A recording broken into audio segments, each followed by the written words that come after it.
Fellowship Farm. Book 16, Return to Fellowship Farm. In Book 16, the Fitzgeralds wake up in the flood shelter and get a big shock. They have an encounter with some poo, which leads to a fabulous bedtime story. They have a very difficult time in the back of their uncle's truck, which is followed by a helpful quiz. Olingah experiences some sadness and a funeral, but it is good to be home. Well, sort of home. Chapter 1, A Big Surprise. 11-year-old Lisa Fitzgerald woke early as usual. Normally, she would kick off her doona patterned with fish made by her aunt and uncle. Then she would slither down the red ladder of the bunk bed and land on the bed of her 9-year-old sister, Sky Marie. After a tickle of her sister and their 7-year-old brother Olingah, the children would join their parents in the living room of the farmhouse for some prayers. But this morning, Lisa woke on a camp bed under 3 grey blankets. Instead of a dark bedroom, she woke to a gently lit high school gymnasium. She looked across the hall. There were rows and rows of beds. On each bed, there was a sleeping friend from Kellyton.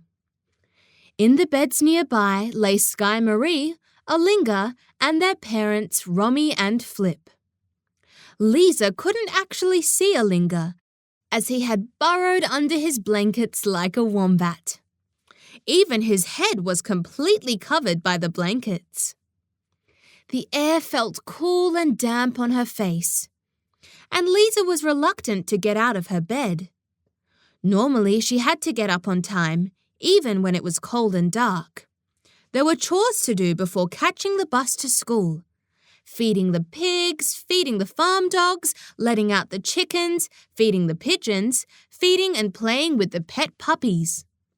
But this morning there were no chores to do. There was no school bus and no school.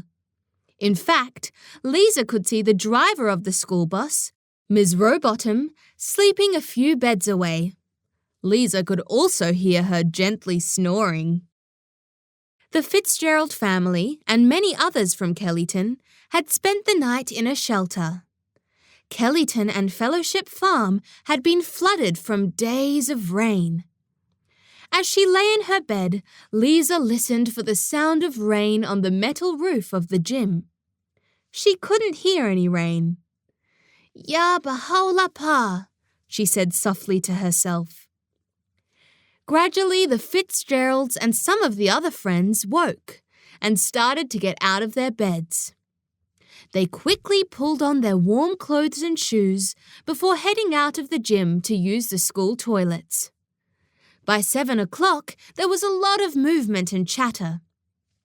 The soft lamplight was replaced by the bright fluorescent lights on the ceiling. There was a team of volunteers setting up breakfast on long tables outside. And in the classrooms, where the piles and racks of clothes were stored, the news was playing on television. There was footage of the school, houses and shops of Kellyton submerged in a wide, deep lake of muddy water. There was no quiet corner to have morning prayers.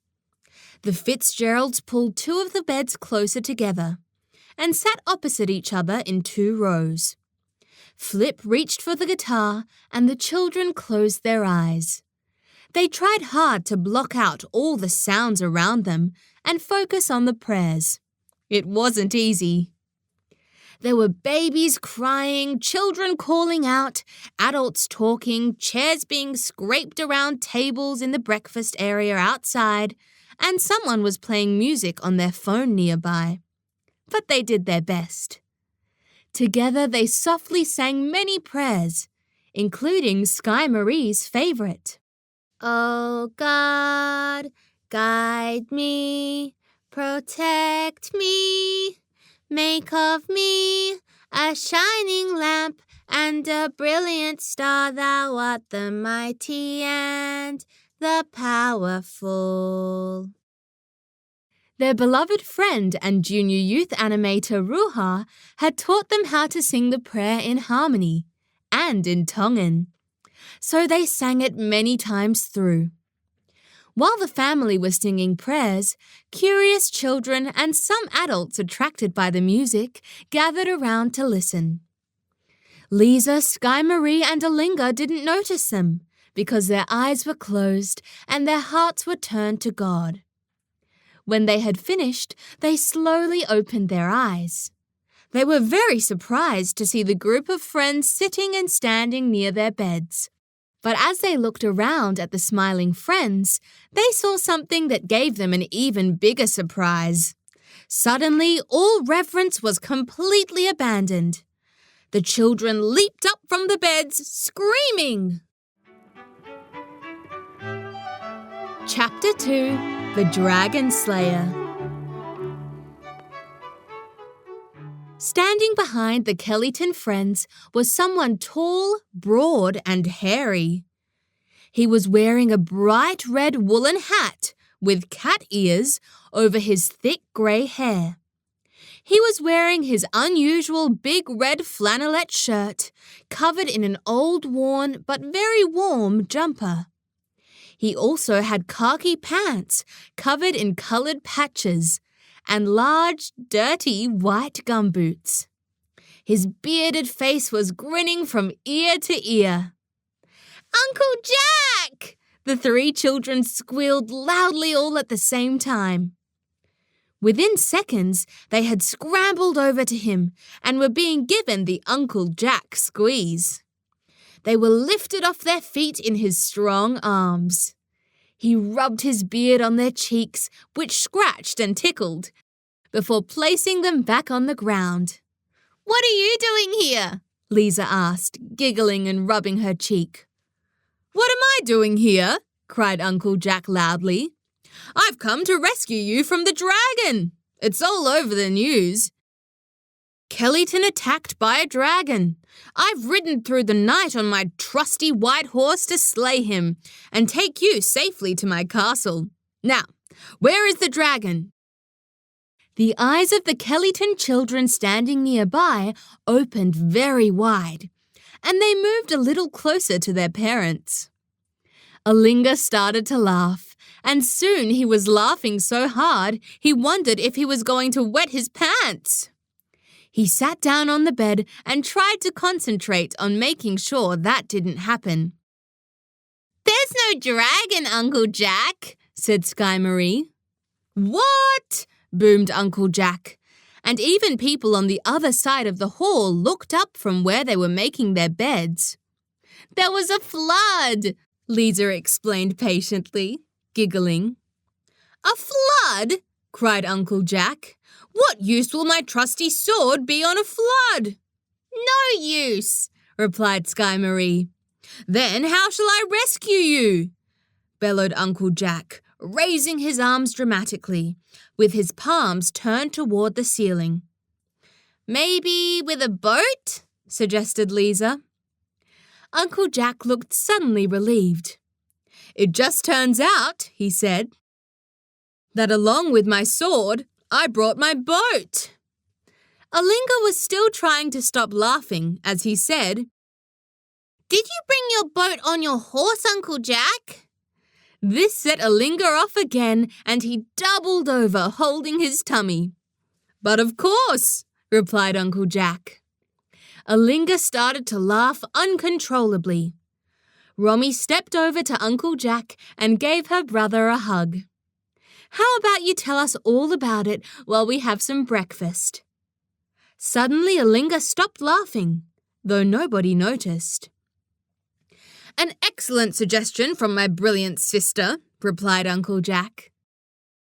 The family, followed by a group of curious children, started to head out of the hall to the breakfast area.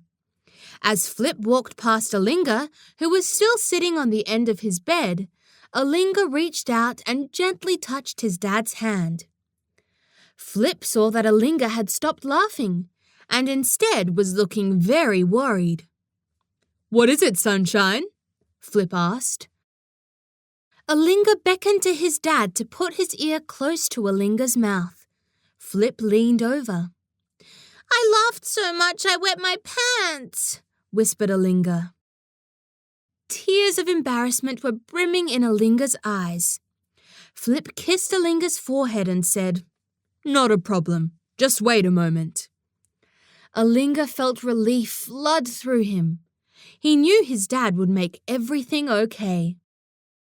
Flip caught up with Romy, who was just leaving the hall chatting with Jack and surrounded by various children. He whispered in her ear and she nodded. Romy continued to lead the group out of the hall and encouraged everyone to help themselves to breakfast. Flip went back to Olingah and grabbed a blanket from the bed. He wrapped it around his son like a curtain, and Olingah slipped off his wet pants. Flip bundled them up and added them to the pile of wet and dirty clothes from yesterday. Olingah then pulled on some dry underwear and tracksuit pants. They checked the bed where Olingah was sitting while he was laughing, but the blanket was dry. Flip gave Olingah a big hug, and they both joined the rest of the family for some breakfast. Chapter 3: Disgusting Service. Breakfast was served in the outside undercover area. Food was served on long rows of tables covered in white cloths. There were large bowls of boiled eggs. The children had never seen so many boiled eggs in one spot. There were boxes of all kinds of cereal. "Mummy, there are Cocoa Pops! Can we have Cocoa Pops for breakfast?" "Of course." "No, Jack, they may not have Cocoa Pops for breakfast." There were bowls of apples, bananas, and oranges, as well as huge bowls of canned fruit salad. But the most interesting things were the big toasters. Instead of putting the bread in a slot and pressing a lever down, the bread was placed on a moving tray that took the bread under a very hot heater. As the bread passed under the heater, it quickly cooked, and then the toast dropped down the back of the machine where another moving tray brought it to the front and dropped it onto a metal platter. This way, 10 pieces of bread, or even more, could cook at the same time.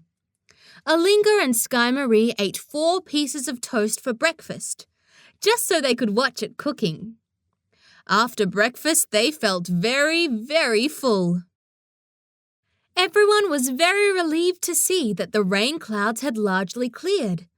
And though the Tasmanian October sun was not very warm, at least the rain had stopped falling. While they ate breakfast, the adults talked about the news and how much the floodwaters had gone down. They were using big words, and it was hard to understand what they were saying. "Do you think the farm is still flooded?" asked Lisa. "When can we go home?" asked Sky Marie. But nobody heard them. They were looking at reports and weather forecasts and deep in conversation. Lisa turned to her siblings and suggested they go check on the puppies. As they approached the basketball court, which had been turned into a dog zoo, they could see the puppies through the fence. Flea, Flex, and Fizz looked like they were having a wonderful time. They had a group of doggy friends with whom they were running around, pouncing and wrestling. The Fitzgerald children entered the basketball court and quickly closed the gate behind them. They called to their dogs, who were now nearly a year old, and immediately Flea, Flex, and Fizz came bounding over. They allowed themselves to be patted and rubbed for a few seconds, but they were soon distracted by their new friends and went running off. Lisa, Sky Marie, and Olingah were happy to see their dogs having so much fun. There were volunteers feeding the dogs and other volunteers cleaning up dog poo from around the basketball court. "Can we help?" asked Lisa, wanting to be of service, but also hoping the service would be to help feed the dogs. "Oh, that would be great," replied a volunteer. She handed the children a bunch of plastic bags and showed them where the bin was to put the bags of poo when they had been picked up. "Oh, yuck," said Olingah quietly. "Service is prayer, Ollie," grinned Sky Marie, quoting Abdul-Baha, but she was thinking the same thing. Yuck. After they had finished cleaning the basketball court, the children washed their hands very thoroughly with soapy water. They went back to the gym to find their parents. Olingah told them about the service they had offered. "It was disgusting," said Olingah, screwing up his eyes, nose and mouth. "Disgusting service, Ollie boy?" smiled Flip.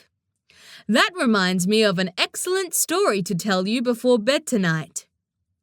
Olingah's wrinkled face smoothed to a smile. He loved Flip's bedtime stories. Flip's promise made Olingah wonder where they would be at bedtime. "Are we staying here another night, Daddy?" he asked. "Well, they think that by this afternoon the roads might be clear of water and we could head back to Fellowship Farm. But we would have to sleep in the barn until we get the house cleaned up. Uncle Jack has brought a few supplies to make it more comfortable to stay in the barn, though." "Yay! Sleeping in the barn and Uncle Jack to visit! I love floods!" Olingah jumped up and down on the spot. Chapter 4. Strapping Children to the Roof of the Car. For the rest of the day, the children played happily with their friends from school. Not everyone from Kellyton was at the shelter. Some people lived in properties that were on higher ground, so they didn't get flooded. Other people went to stay with friends or relatives in other places instead of coming to the shelter. A few residents went to stay in motels in nearby towns. But many of their school friends were at the shelter.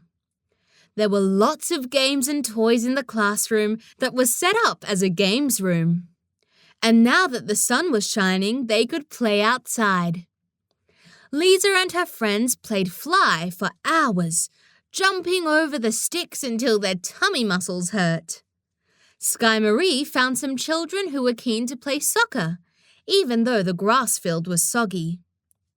Olingah and some other Year 2 students spent hours creating cars and buildings, planes and farm animals out of the huge box of Lego that had been donated. After lunch, as one group of volunteers was preparing to go home and a new group was on its way to the shelter, the organizers of the camp made an announcement. They announced that the roads through Kellyton and out past the farms to the coast were now clear of water. They warned that the roads would be slippery and parts of them may have been washed away. They also said that it may take some time before houses will be ready to live in, and the shelter would be set up for at least another 2 weeks. They also said that buses would be running from the shelter to Kellyton and back 4 times each day, starting this afternoon. After the announcements, the Fitzgerald family and Uncle Jack sat around a table in the undercover area to consult. They urgently needed to get back to the farm and feed the animals. Uncle Jack said he had brought a few things to make it possible to live in the barn for a while.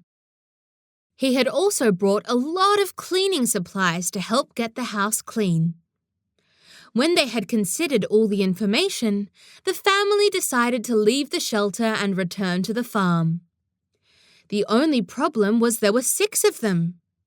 Uncle Jack, Romy, Flip, Lisa, Sky Marie and Olingah, but only 5 seatbelts in Uncle Jack's old truck. "We could strap one of the children to the roof," suggested Flip with a serious face. "Yes," agreed Uncle Jack, with the same look on his face. "Abdul-Baha said we should accustom our children to hardship. Our children are getting spoilt by always sitting inside the car." "Okay, children, a quick round of scissors, paper, rock to see who gets to be strapped to the roof," said Flip. Just then, one of the volunteers approached the family. She turned to Romy. "Dr. Romy?" Romy nodded.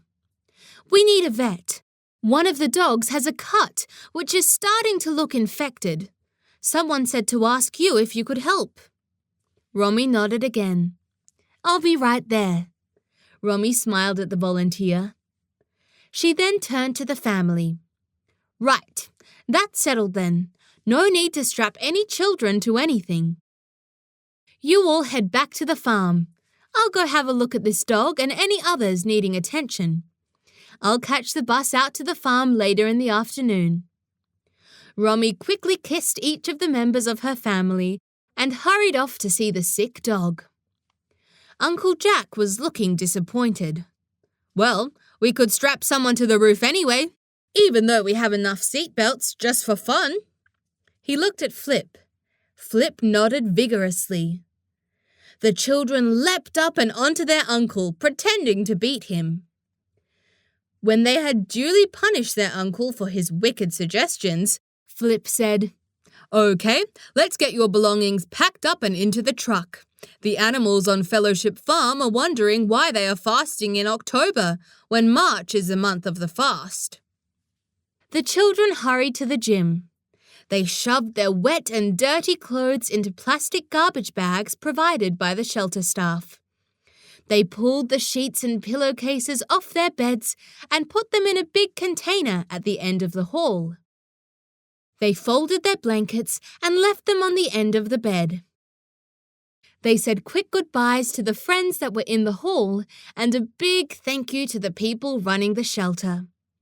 Then the family hurried off to get into the truck. Just as they were leaving, the group of volunteers doing the afternoon shift arrived. Among them was Colby. When Colby saw the children, he high-fived each of them and said, "You're leaving?" The children grinned and nodded. "So how am I going to hear more about Balulala? You were going to tell me about someone else called Colby." Just then, Colby saw Uncle Jack. "Professor Campbell-Smith!" he exclaimed. Sky Marie said, "Uncle Jack, this is Colby. He rescued us from Fellowship Farm. And he was one of your students." "Yes, I remember Colby. He had a special sparkle in his eye, so I kept inviting him to devotional meetings," Uncle Jack replied. "But he never came." Uncle Jack added with a wink at Colby. "Yes, he thought you were a weirdo," said Sky Marie. Colby blushed with embarrassment.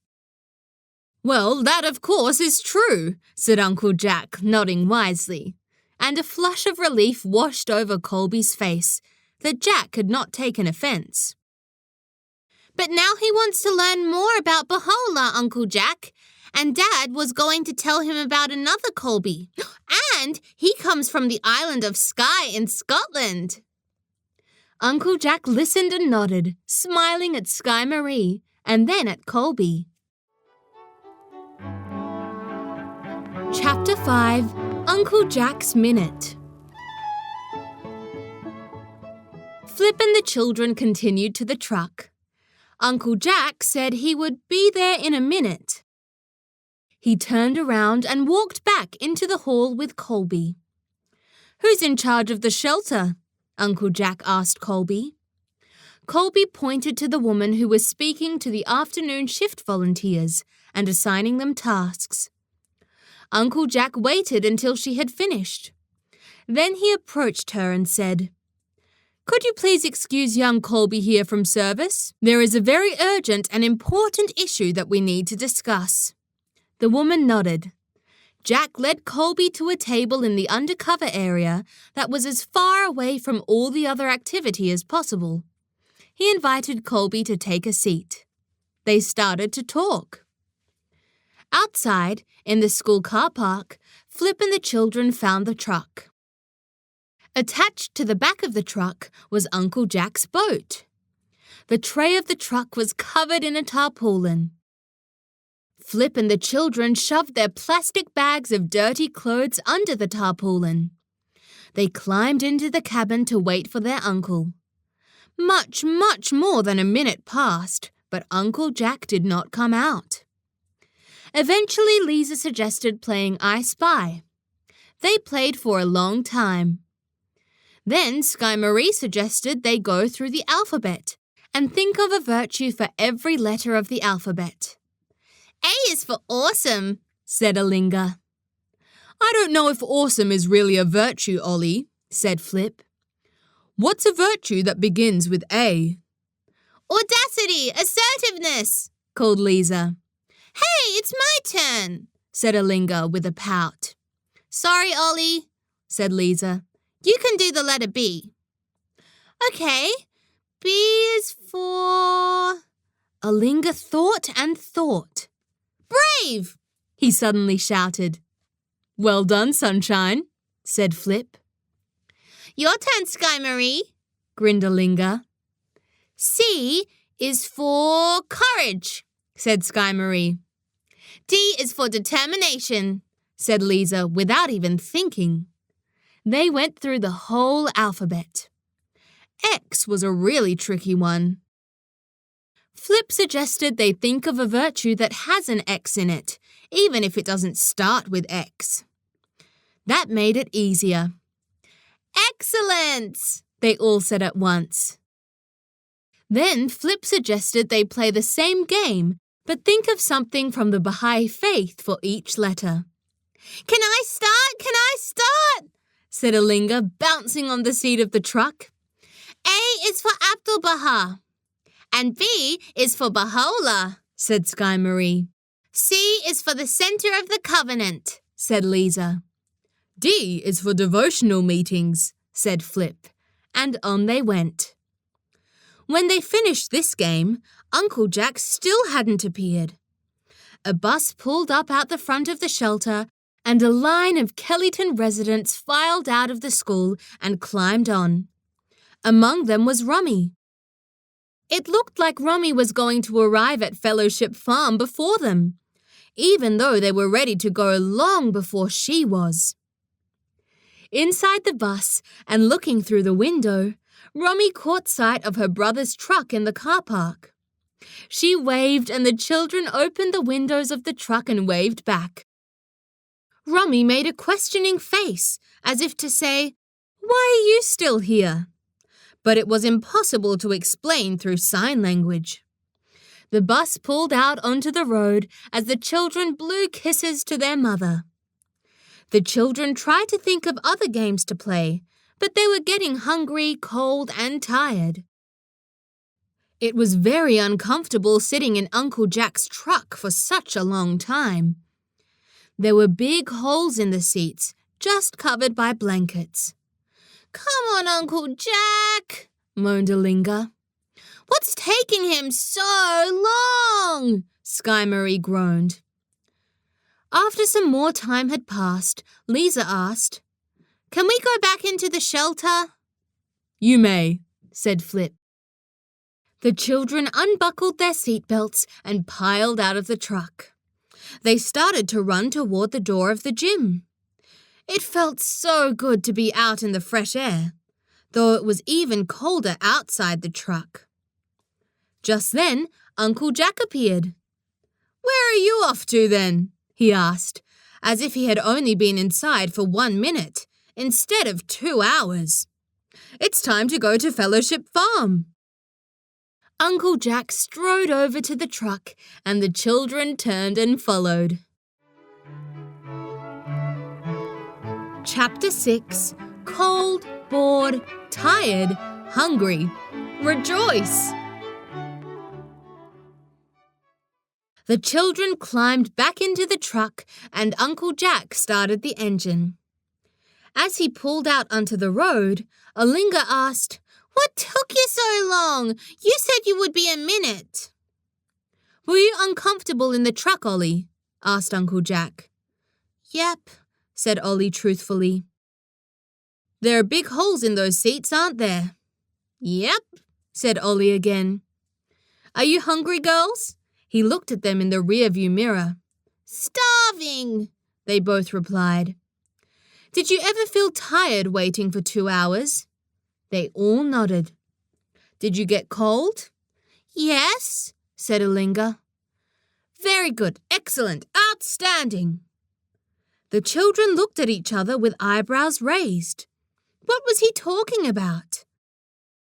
And most important of all, did you rejoice? He asked. Rejoice? Asked Lisa. No. The children looked out the window. The road was covered in mud. There were 2 cleaner lines on each side of the road where cars had already driven. The fences along the side of the road had branches, rubbish, grass, and even dead snakes caught in them, left behind by the floodwaters. After a while, Uncle Jack spoke again.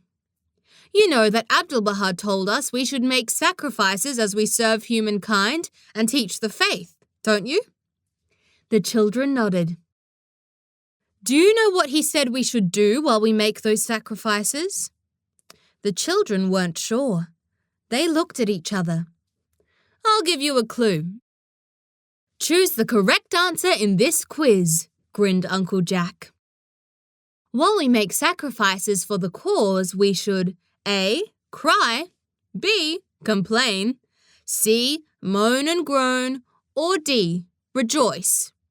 Rejoice! They all shouted at once. Exactly. So that's why I asked you if you rejoiced when you got to be uncomfortable, hungry, tired, cold, and bored for the sake of the cause. While you were waiting for me, I was having a splendid conversation with young Mr. Colby. He has just become the newest member of the worldwide Baha'i community, thanks to Baha'u'llah and to your sacrifices. All the way to Kellyton, the family sang a song they had learnt at a summer school. To teach is to learn is to work is to serve is to love is to sacrifice is to die is to live is to strive is to rise above all earthly limitations and enter the eternal realms. As they drove through the town, they saw the school and the shops and Rommy's vet surgery. The buildings were covered in mud, branches, plants, and rubbish. There were a few people already out with brooms, hoses, and big garbage bags. They were starting the long job of cleaning up Kellyton. The children waved to them, and Uncle Jack honked a tune on the car horn. Even before the flood, one of the buildings of the school had been damaged by a falling tree. Now the whole school had been soaked in muck. The children wondered if they would ever go back to school. There were some big holes in the sealed road where chunks of tarmac had washed away in the flood. But when they got to the dirt road leading out to the farms, the road was even more damaged. Uncle Jack drove very slowly. When they reached a place in the road where they could see the farmhouse off in the distance, he came to a complete stop. There was a big piece of road missing, making a hole that was wide and deep. The family climbed out of the truck to have a look. The sun was starting to sink in the sky, and the wind was picking up. The children felt very cold as they stood looking at the road. It looked like a river had flowed through the road for a long time, washing whole chunks of it away. "All right, fellas," said Uncle Jack. Show time?" asked Uncle Flip. "Nope, shovel time." Uncle Jack walked to the back tray of the truck and unhooked the tarpaulin. The tray was packed full of supplies. Among them were 4 shovels. He took them out and handed one to Flip and 2 to the girls. You can have a go when the girls get tired, Ollie, said Flip. Olingah was very happy to wander along the side of the road to see what the flood had left behind. The rest of the family started shoveling. Olingah found himself a strong stick and poked around in the mud and debris that lay thickly everywhere. He had been wandering around for about 10 minutes when something caught his attention. He squatted down and used his stick to pull some long, wet grass away from the top of it. Suddenly, Olingah realized what it was. Tears sprung to his eyes, and the pain in his heart made him cry out. Chapter 7: Burying the Dead. On the side of the road in the mud lay what looked like 2 rocks, the size of small footballs. They were covered in brown spikes. When he had lifted the grass, Olingah had recognized that they were in fact dead echidnas, drowned in the flood. "Oh, I'm so sorry," Olingah said to the animals, who were curled into still brown spiny balls. "I wish I could have rescued you." Tears ran down Ollie's face. He wondered how he could honor their little lives. Olingah started to gather sticks. He wandered up and down the side of the road, adding sticks to a pile next to the echidnas. When he had enough, he made a tent of sticks, like a teepee, over and around each animal. Just as he finished, he heard his sister calling him to have a turn of shoveling. He dried his tears on the sleeve of his jumper and walked back toward the truck. The hole was already nearly filled. Sky Marie passed her shovel to Olingah. She looked hot, and Olingah felt cold. Both of them were hungry. Olingah started to shovel the dirt. It was very hard work for him. Even the shovel itself was big and heavy. It was too difficult for him to manage. He shoveled 2 or 3 small loads of dirt, but it was really too challenging. Sky Marie's arms ached. She couldn't do any more shoveling. She was thirsty and tired. She felt dirty and uncomfortable, as she hadn't had a shower for 2 days. Flip saw their unhappy faces and suggested they rest in the truck. They put the shovel back onto the tray of the truck and climbed in, out of the wind. Floods didn't seem like so much fun after all. A few minutes later, Uncle Jack, Flip and Lisa climbed in. Uncle Jack started the engine and drove slowly across the newly shoveled patch of road. It sunk a bit under the weight of the car, but they got safely across. Within a few minutes, they had pulled into Fellowship Farm. Romy came out of the barn as they arrived. Olingah and Sky Marie tumbled out of the ute and into her arms. As Romy wrapped them in her hug, they both started to cry. "Oh, my lovelies, are you sad? What happened?" she asked, searching their faces in the fading light of the setting sun. Sky Marie and Olingah struggled to find the words for their feelings. They weren't really sad, although Ollie had been sad about the echidnas. They were just worn out, cold, hungry, tired, dirty, and unsure of what was coming next. Luckily, Uncle Jack's truck turned out to be even better than Mary Poppins' magic bag. The first thing he pulled out was a huge esky. He pulled the esky by a lever into the barn and opened it up. The first thing he pulled out was a big packet of chips. "This," he said to Romy, "is a health food." He pulled the packet open and passed it to the children before Romy could object. "I see," said Romy. "And how did you come to that conclusion, dear brother?" The children quickly started eating the chips. "Because if we don't eat, we die. These children have not eaten since lunchtime and are at risk of dying. If we die, it's bad for our health. These chips have stopped our beloved children from dying. Therefore, these chips are a health food. Now, let those children take the health food and some other health foods I have. Uncle Jack passed them a big block of chocolate. And you come help me set up this stove so we can cook some dinner for the children we just saved from the brink of death. Romy smiled at the children, giving permission for them to take the chocolate and chips. Thank you, Uncle Jack. Thank you, Mummy, they grinned, before clambering up the hay bales to the top of the barn with their loot. Chapter 8. My home is the Haybarn of Peace. Romy and Flip set up the gas-fueled stove that Uncle Jack had brought.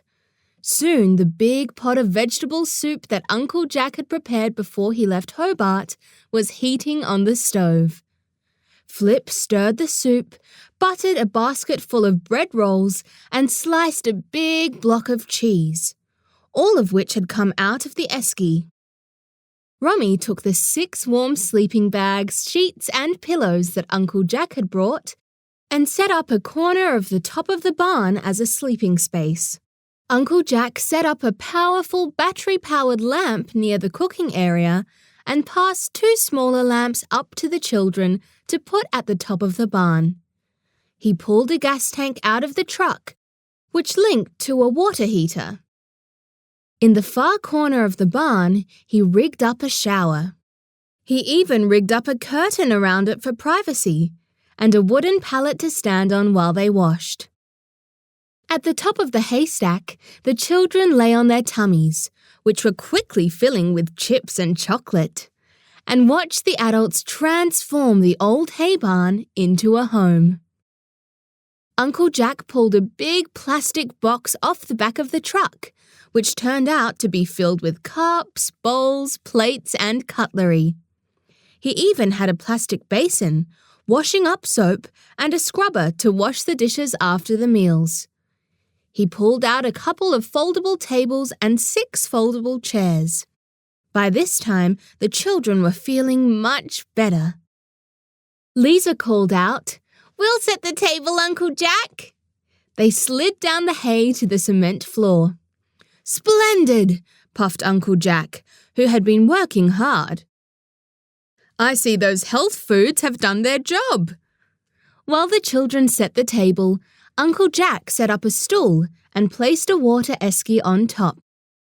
"This water is for drinking and cooking," he said. "For the shower and other things, we can use the tap at the front of the shed."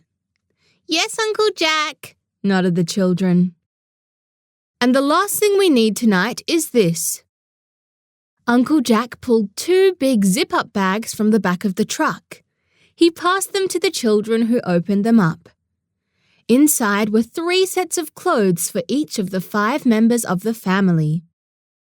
Uncle Jack had done a big shop. "Oh, wow, Uncle Jack, thank you." "Lucky you visited during the fast, so I knew how big you've all grown." The children worked together to push and pull the big bags up the hay bales. Then Flip served the soup into the bowls on the table. When everyone had washed their hands and sat up at the table, Sky Marie led the family in prayer. "May we eat this food with thanks and use its energy to help all beings live together in peace, love, joy, and harmony." "Indeed," said Uncle Jack. While they ate, Romy told the children about the dog with the infected leg and about catching the bus from the shelter. The children wondered how the bus had driven over the hole in the road that had stopped Uncle Jack's car. Romy said the bus had dropped her at the hole and turned around. She had walked the rest of the way to the farm. While she waited for the rest of the family to arrive, she checked on all the animals that had been moved to the top paddocks and made sure they all had food. She also fed the pigeons and the farm dogs. The puppies had come home with her on the bus and were now fast asleep on a patch of hay. Olingah told the family about the echidnas and the teepee graves he made. They all talked about shoveling the dirt to make a bridge for Uncle Jack's car. But best of all, and only after he had finished eating 3 bowls of soup, Uncle Jack told everyone about the conversation he had with Colby and the victory that had come from the crisis of the flood. "I tried so hard to tell him about Baha'u'llah when he was a student of mine," Uncle Jack explained. "But he just had to see the faith in action in order to be interested. He saw it shining through your characters and actions. And a big thank you to Howard Colby Ives from the Abha Kingdom, who answered all my prayers and came rushing to help." "Who's Howard Colby Ives?" asked Olingah. "Now, that is an excellent question, and the answer will make a wonderful story," said Flip, "to be told another day." "Remember, you promised to tell a story about disgusting service, Daddy." "And I shall. But first, we need Uncle Jack to teach us how to use his magic shower over there so each of you can have a quick warm shower and put some clean clothes on for bed." Chapter 9: Hot Showers and Cold Jellyfish. Uncle Jack used a bucket to pour water into the temporary shower. He then flicked 2 switches and the water started to heat. The children scrambled up the hay bales to get some clean, comfortable clothes to wear to bed. Each one of them felt very grubby and was excited to have a shower. "You can go first, Ollie," said Lisa selflessly. "Yes," added Sky Marie. "You go first, Ollie." Olingah gave his sisters a big hug. "Thank you, sisters." When he had found some clothes to put on after his shower, he slid back down to the floor of the barn. Uncle Jack had brought a pile of beach towels with him. He put them on a hay bale near to where he had set up the shower in the corner of the barn. Olingah took off his clothes and stepped onto the wooden pallet. Uncle Jack handed him the movable shower head attached to a hose. He helped Olingah adjust the temperature of the water. "Quickly as you can, Ollie," called Romy from where she was washing the dinner dishes. "Yes, Mummy," called Olingah. As he sprayed himself with the water and quickly rubbed himself with soap, a breeze blew through the barn.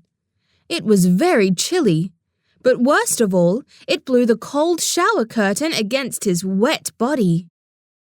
The shower curtain stuck to him like a big, cold, clammy jellyfish. "Oh," moaned Olingah, "that's cold."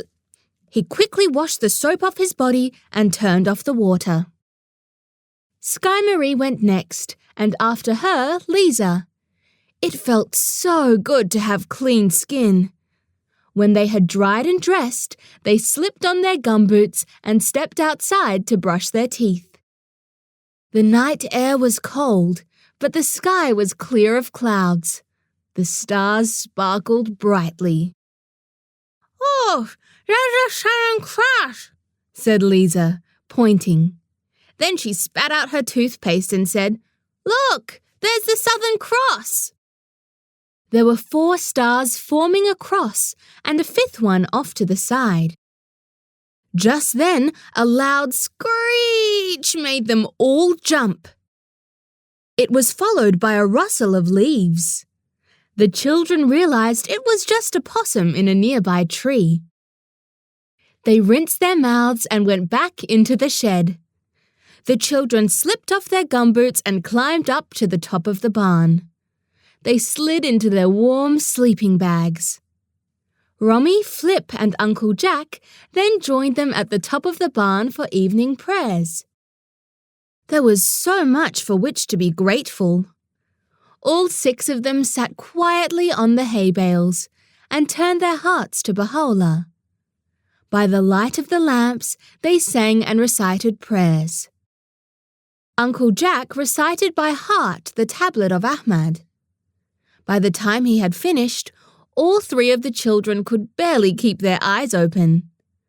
Flip, Romy, and even Uncle Jack were struggling a bit too.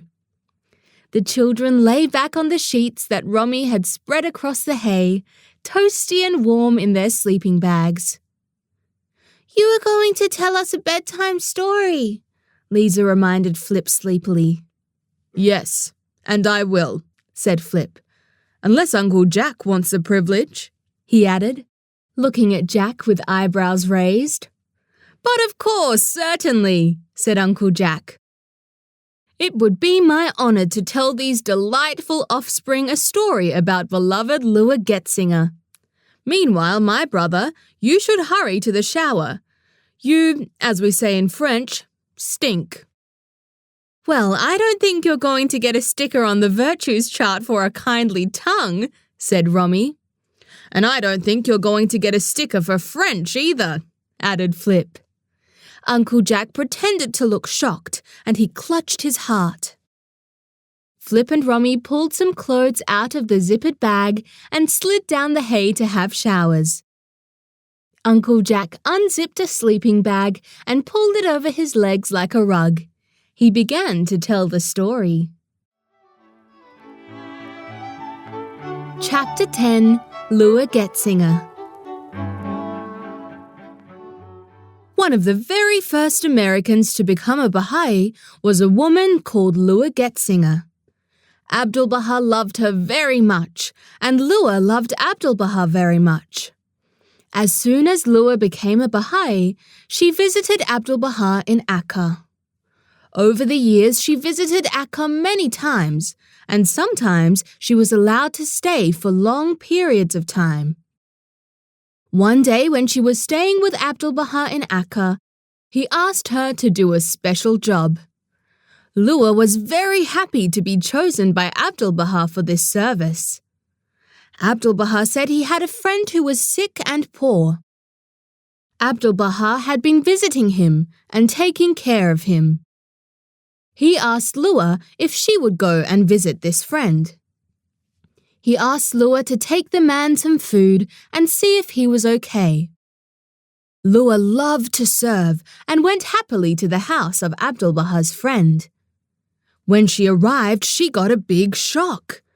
The man and his house were filthy, and there was a very bad smell.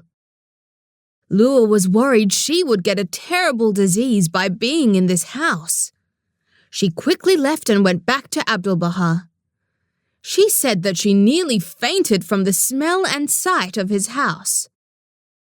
Abdu'l-Baha looked at her sadly and sternly. He was disappointed. Lua felt terrible that she had disappointed the master. He said that if we want to serve God, we need to serve all people. He reminded her that every person is created by God and that God loves us all. So we should do the same. Abdu'l-Baha said to Lua that if the man's house is dirty, she should clean it. If the man is dirty, she should bathe him. If he is hungry, she should feed him. He told her to go back and serve in this way. Lua loved Abdu'l-Baha very much. She wanted him to be pleased with her. The service he asked her to do was not fun. It was very hard. But because she loved him, she did everything that needed to be done. With a loving heart, she returned to the man's house. She cleaned him and cleaned his house. She didn't pay any attention to the dirt or the smell. She paid attention to pleasing God by taking care of a human being who needed loving care. Olingah had almost been asleep at the start of the story. But as he listened to the story, he became more and more alert. He remembered cleaning the maggots off his school bag and picking up dog poo from the basketball court. It was disgusting. Lua's service sounded even harder. At least Olingah knew he wouldn't get a disease from his service. He was lost in his thoughts and didn't even realize he was speaking out loud when he said, "I hope I won't disappoint Abdu'l-Baha when he wants me to serve." Even if it is disgusting? Asked Sky Marie. Olingah nodded. Well, I have a feeling we are all going to have a chance to do a lot of disgusting service in the next few days, smiled Uncle Jack. Tomorrow we will go down to the house and see what delights the flood has left behind. What do you think will be there? Asked Lisa, squirming in her sleeping bag as she imagined the house. I expect there may be a dead shark or two, replied Uncle Jack thoughtfully. And maybe a rotting whale. Could be a crocodile. Though they wouldn't have died when the floodwaters went down. Crocodiles can live on land or water. Hopefully there won't be too many crocodiles. Uncle Jack, said Sky Marie. Hopefully there won't be any crocodiles. Yes, said Uncle Jack, because they'll get in the way. We need to pull out all the furniture and all the rugs and all the mattresses and clothes. Really? Said Olingah. Yes, they will all be damaged by the dirty water, so it will be a real problem if we have to keep stepping over crocodiles. Just then Romy's voice came floating up from down below. Jack, are you filling those children's heads with stories of monsters? Let them sleep. Come down here now and have a shower.